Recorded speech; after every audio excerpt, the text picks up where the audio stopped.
Telangana CM Revanth Reddy అభినవ నీరవ్ చక్రవర్తిని తలపిస్తున్నాడు. Rome city తగలబడుతుంటే ఫిడెలు వాయించిన చందంగా తెలంగాణ రైతులను అరిగోస పెడుతున్నాడు. ఒకవైపు రాష్ట్రంలో రైతులంతా ధాన్యం కొనుగోళ్లు జరగక రోడ్లెక్కి నిరసనలు చేస్తున్నారు. మరోవైపు సీఎం రేవంత్ రెడ్డి మాత్రం తాపీగా కమాండ్ కంట్రోల్ సెంటర్లో అందాల పోటీలపై సమీక్షలు నిర్వహిస్తున్నాడు. ఈ సమావేశానికి మంత్రి జూపల్లి, సీఎం సలహాదారు వేం నరేందర్ రెడ్డి, ఉన్నతాధికారులు హాజరయ్యారు. రేవంత్ సర్కారు రైతులపై పగబట్టింది అనేందుకు ఇంతకంటే నిదర్శనం ఏముంటుంది? తెలంగాణ ఆర్థిక వ్యవస్థకు వెన్నెముకగా నిలిచిన రైతులంటే రేవంత్ ప్రభుత్వానికి ఇంత చిన్న చూపా? రక్తాన్ని చెమటగా మార్చి ఆకలి తీర్చే అన్నదాతల కష్టమంటే లెక్కలేదా? రైతు సంక్షేమానికి తూట్లు పొడిచిన ప్రభుత్వం కనీసం వారి కష్టాన్ని కూడా ఎందుకు గుర్తించట్లేదు? తెలంగాణ ప్రజలు సర్కారు తీరుపై మండిపడుతున్నారు.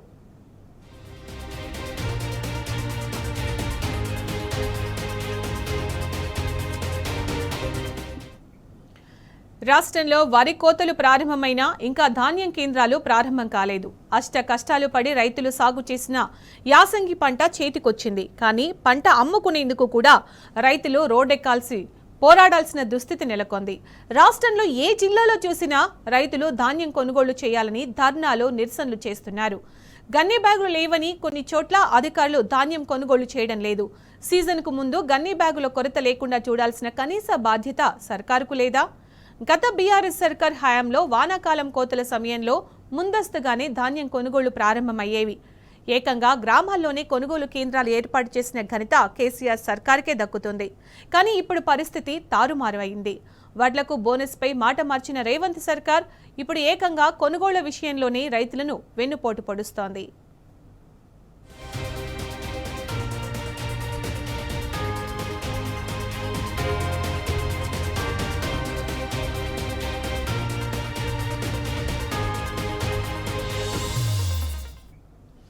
ఇక ఇదే అంశానికి సంబంధించి పూర్తి సమాచారం మా ప్రతినిధి లివిల్ అందిస్తారు.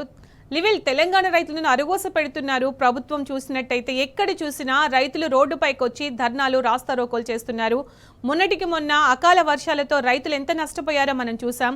ఇప్పుడు ఈ ధాన్యం కొనుగోళ్లకు సంబంధించి వాళ్ళు రోడ్డు ఎక్కాల్సిన దుస్థితి, దీన్ని ఎలా చూడాలి? అప్డేట్స్ ఏంటి దీనికి సంబంధించి?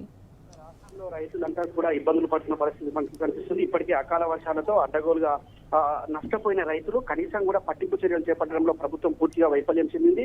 అంతేకాకుండా ఇవాళ రైతుల సంబంధించి ధాన్యం కొనుగోలు ఎలాంటి సమీక్షలు చేయలేదు, కనీసం కూడా పట్టించుకున్న పాపన ఈ ప్రభుత్వం పోవట్లేదు.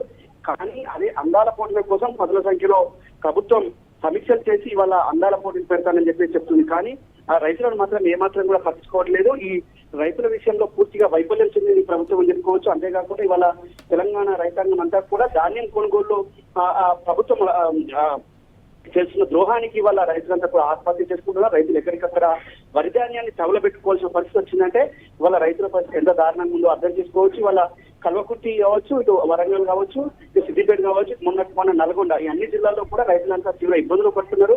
కానీ ధాన్యం కొనలేకపోతున్నది. ప్రభుత్వం పూర్తిగా వైఫల్యం చెందింది. వైఫల్యం చెందడంతో పాటు ఒక కుట్ర కూడా దాగుందని అనుమానం వల్ల చాలా మంది రైతు సంఘం నాయకులు చెప్తున్నారు. ఏంటంటే బోనస్, అంటే వరి ధాన్యం కొంటే బోనస్ ఇవ్వాల్సి వస్తుంది కనుక బోనస్, ఈ వరి ధాన్యమే కొనకపోతే బోనస్ ఇవ్వం, బోనస్ ఇస్తే మళ్ళా ఇదంతా డబ్బులు లేవు ప్రభుత్వం దగ్గర, ఎందుకు ఈ విధంగా రైతాంగం నుంచి బోనస్ ఎందుకు చెల్లించాలని కోణంలోనే రైతులను మోసం చేస్తుంది. ఇప్పటికే బోనస్ అంతా కూడా బోగస్ అయిపోయిన పరిస్థితి. ఇంకా ఖచ్చితంగా రైతులను మోసం చేయడం కోసం, రైతులను నయవంచన చేయడం కోసం ఈ కాంగ్రెస్ ప్రభుత్వం చేస్తుంది తప్ప మరొకటి కాదని కూడా ప్రధానంగా అర్థం చేసుకోవచ్చు. వాళ్ళ ప్రధానంగా రైతులకు సంబంధించిన వరి ధాన్యం కొనుగోలులో పూర్తిగా అలసత్వం వహిస్తుంది. ప్రభుత్వానికి పట్టింపు చర్య లేదు, కనీసం మొక్కుబడిగా కూడా రివ్యూ చేయట్లేదు.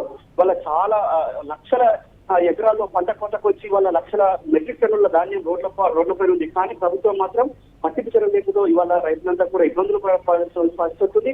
ఇప్పటికే దాదాపు 500-600 మంది రైతాంగం ఇవాళ ఆత్మహత్యలు చేసుకున్న పరిస్థితి. నాడు తెలంగాణ దేశానికి ఒక రోల్ మోడల్ అయితే ఇవాళ మరొకసారి తెలంగాణ రైతాంగానికి ద్రోహం చేస్తుంది ఈ కాంగ్రెస్ ప్రభుత్వం. ఉమ్మడి రాష్ట్రంలో ఏ విధంగా అయితే రైతులను నయవంచన చేసింది ఈ కాంగ్రెస్ ప్రభుత్వం, మరొకసారి కూడా అదే విధంగా చేస్తుంది. అందాల పోటీలకు పదుల సంఖ్యలో రివ్యూలు పెట్టి డైరెక్షన్స్ ఇస్తుంది. కానీ రైతుల కొనుగోలు విషయంలో కూడా కనీసం కూడా పట్టించుకోవట్లేదు. ముఖ్యమంత్రి లేదు, వ్యవసాయ శాఖ మంత్రికి పట్టింపు లేదు, సివిల్ సప్లై శాఖకు పట్టింపు లేదు. ఎవరు కూడా దీన్ని పట్టించుకోకపోవడంతో రైతులంతా కూడా రోజు రోజుకు ఇబ్బందులు పడుతున్నారు. రోడ్డు ఎక్కిన పరిస్థితి కనిపిస్తుంది. ఇప్పటికీ అకాల వర్షాలతో తీవ్ర స్థాయిలో నష్టపోయిన రైతాంగానికి ఏమాత్రం కూడా సహాయం చేయకపోగా ప్రభుత్వం ఈ వరి ధాన్యం కూడా కొనుగోలులో పూర్తిగా వైఫల్యం చెందని చెప్పుకోవచ్చు. వాళ్ళ ప్రభుత్వానికి ఏ విధంగా కూడా రైతుల సంక్షేమానికి పూర్తిగా నిర్లక్ష్యం చేస్తుంది. రైతు సంక్షేమం ఒక్క పని కూడా చేయట్లేదని కూడా మనం ప్రధానం చేసుకోవచ్చు. ఇప్పటికే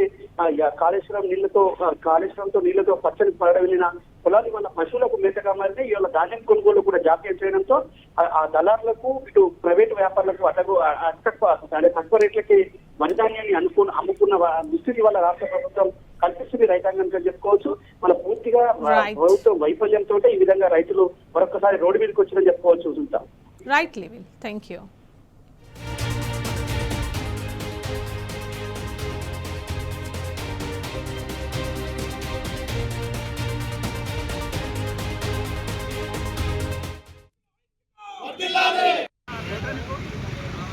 రైతుల ఐక్యత!